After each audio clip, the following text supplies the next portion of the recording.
Welcome to NuttieBuddie Entertainment. The Bad.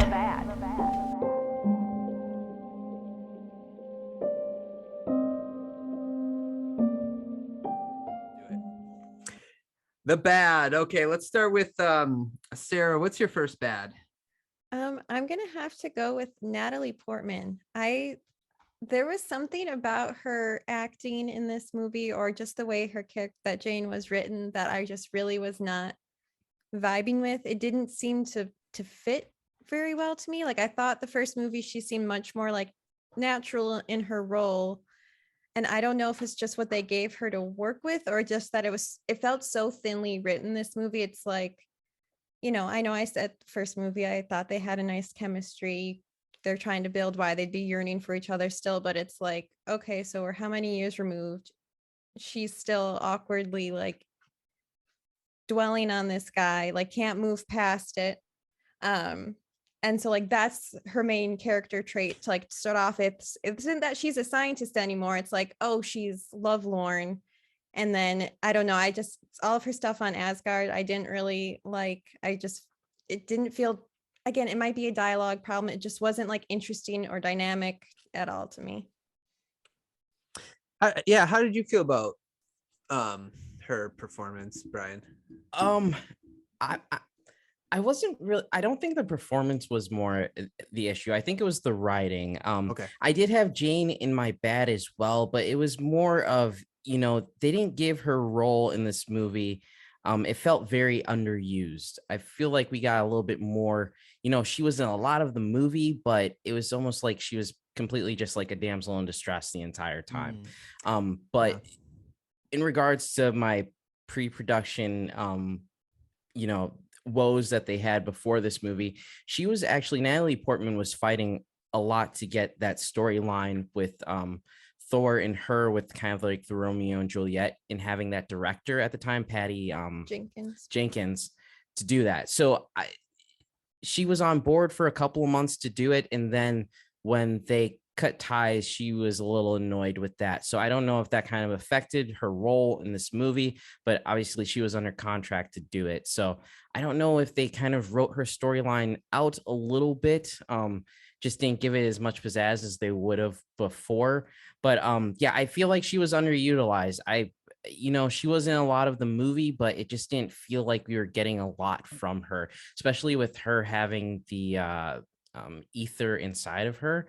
It's like, I don't know, could we see her use it instead of the ether using her, and just trying to get it out of her, use, that as a weapon towards the dark elves. So yeah, so 2 points that you said that I just want to touch on. First of all, about the ether, like it seems like the Infinity Stones, because that's basically what it is, right? It's a liquid version, basically. So it gave Carol powers, and it gave Pietro and Wanda powers. Like different Infinity Stones gave different people powers. So I'm surprised it didn't like leave, like you mentioned, like gave Jane powers in which she could control in a sense. Yeah, the whole Infinity Stone aspect of it is also one of my bads, because it's so ill-defined what the ether is and what it does. And I think by not identifying from the get-go that it's an Infinity Stone, which obviously they knew from the post-credit or the mid-credit scene, because they identified we're dropping off an Infinity Stone. If I think that was like added in this last minute. Okay. I feel like, well, it adds more weight and seriousness to what's happening if it's like, oh no, Jane's got an Infinity Stone inside of her that is the power of that is going to eat her alive, kind of thing. Or like, oh no, Malekith is trying to get an Infinity Stone. Like, you lose the gravity of how serious the ether is by not identifying what it is properly as a weapon. But then also, like, I got confused because I'm like, okay, I need to read about this. And apparently it's the Reality Stone, which if we get into what Thanos did with the Reality Stone when he got it at the collector's place, doesn't match anything that happened in this movie. Like, because he turned like Mantis into like Jack in the Box or Yep. ribbons or something. That's like none of that happened in this movie. Like it's just so weird. What I don't know. I didn't like that at all. Yeah, it's like a way to get the stones into the MCU with they might not have had a good plan for them at the time, because I still think it's a little inconsistent. Like, okay, if why is it giving these people powers but not this person? Like, you know what I'm saying? So I agree. Yeah. And them not mentioning that it's an Infinity Stone, I also agree, because it takes away the weight. Because if they were like, yeah, it's a Infinity Stone, obviously there's more of a danger to it. Yeah, that's why I kind of think that last scene in the movie, where they're dropping it off, they even referenced the Tesseract as an Infinity Stone, which they hadn't previous to this. They hadn't mentioned it as a Infinity Stone. So I think they somehow it got into their minds like, oh, this is how we should introduce them. And it was very poorly planned out. But yeah, the abilities for it was too sporadic. And like what is his name? Malekith. Malekith. There we go. Yeah. Malekith being able to use it, then why isn't Jane able to use it as well? You know, it's protecting her, so why wouldn't it give her some sort of abilities? It didn't really make sense. Yeah, I agree. And then the other thing you mentioned about her being a damsel in distress, that's kind of what I felt like with her. And it kind of like, because there was that moment where, you know, Frigga, she was like, just do what I tell you to do, basically. And then she like pretend that Jane was there to get Jane out of there, or to protect her.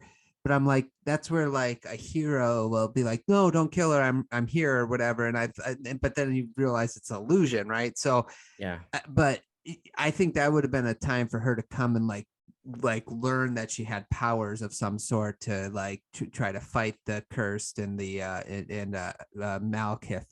But yeah, her story was very bland and sort of like like you guys mentioned, the typical damsel in distress story, where at least in the other one she seemed to be like, you know, actually like a heroine trying to help things and change things. She was very proactive in the first movie. I felt like taking chances and like, you know, believing in Thor and, you know, taking him out to go get the hammer and stuff. And it's like none of that was, I mean, I guess kind of in the final fight with the devices, I don't know what they're called. I guess that's being proactive, but it felt like too little too late at that point to like be interesting.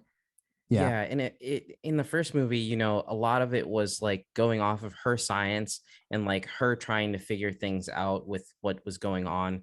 But in this movie, it was going off of, you know, Eric's science and like figuring out where he was, and then, you know, Thor's world and all this thing. She was getting thrown in all these directions, but didn't really have, you know, a direction herself on what was going on.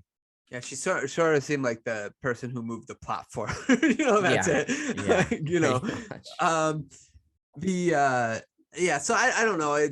I do feel like that, like you mentioned, I think Natalie Portman really wanted the other script, and I think that's partly why there was some sort of rift between her and Disney had to talk her to come back for this last movie. So yeah, yeah.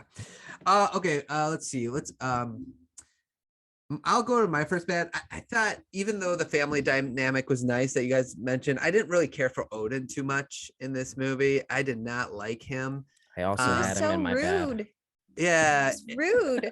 Like, not the same guy as in the first movie. And that's my biggest problem. I felt like he was just more wiser in the first movie, more patient about things. And he seemed now, the scene with him and Thor after Frigga dies, you can kind of like, okay, I understand. Maybe he's hurting and he's reacting emotionally fine. But I mean, just throughout like, he didn't seem wise. And then like when the dark elves invaded Asgard, he's just like, why can't we see his power? Like, where is that? Like, he's supposed to be like this, you know, war hero where he, you know, brought all the 9 realms into peace, and this is the moment where you can kind of like display his power, and all we see is him shoot his staff one time, and it's just like, come on, can we get Odin a little better in this movie? So to me, I had Odin as my bad. I just didn't really care for him.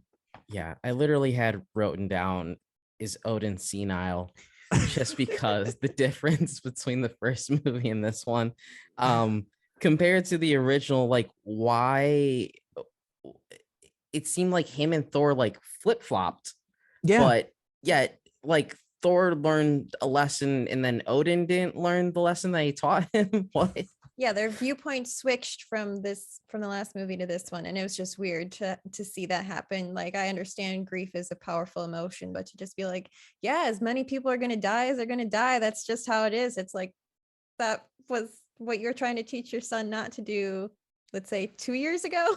Like, Yeah. doesn't make sense. Yeah, and if it was just at that point too, you know, like you can kind of empathize with it, but it was throughout the entire movie. I felt like you mentioned, you guys both kind of appropriately mentioned, it's like it seemed like Thor was the more rational, reasonable one, and Odin was just like, I don't know, kind of jerk.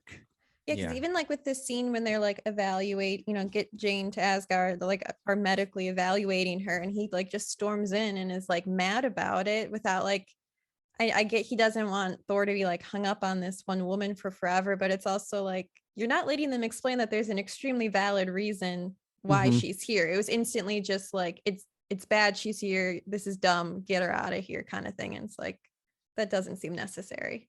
Right, and he just seems so much wiser than that. That's like in the first movie, and he's supposed to be, right? He somehow got all the 9 realms into peace. So like, show him as a wise king. Like, you don't have to like make him a jerk, is all I'm saying.